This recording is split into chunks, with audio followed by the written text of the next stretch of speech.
আসসালামু আলাইকুম everyone. আলশাদি কাচান YouTube channel এর পক্ষ থেকে সকলকে শুভেচ্ছা স্বাগতম। আমার চ্যানেলটিতে নতুন নতুন ভিডিও পেতে অবশ্যই লাইক, কমেন্ট, শেয়ার এবং সাবস্ক্রাইব করে পাশে থাকুন। সুতরাং শুরু করা যাক আজ আমাদের নতুন টপিক নিয়ে। তাকামুল সার্টিফিকেটের সমস্যার কারণে ভিসা বন্ধ থাকার বিষয়। তাদের জন্য খুবই একটি সুখবর আছে। আপনারা জানেন যে বিগত দিন বইটি দেওয়ার জন্য সার্টিফিকেটের জন্য বাংলাদেশ এম্বাসি যেটা নিষেধাজ্ঞা দিয়েছিল, সার্টিফিকেটের জন্য বাংলাদেশ এম্বাসি যে সার্টিফিকেট রেজিস্ট্রেশন অনলাইন লিখে বইটি ব্যাক দিচ্ছিল, তাদের জন্য সুখবর।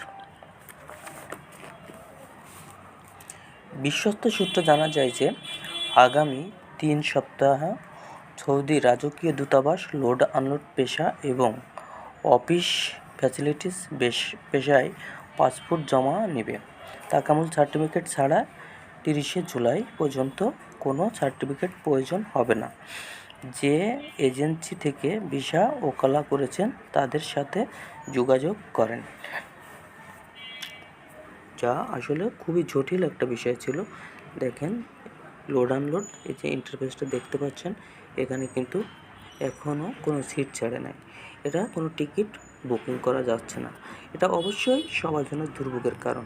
যাই হোক, খুবই একটা ভালো উদ্যোগ নিচ্ছে। এই উদ্যোগের মাধ্যমে অনেকের বিদেশ যাত্রা দ্রুত এবং সুগম হয়ে গেল। অবশ্যই তাদের জন্য অভিনন্দন এবং কংগ্রাচুলেশন। অবশ্যই আমার পাশে থাকবেন।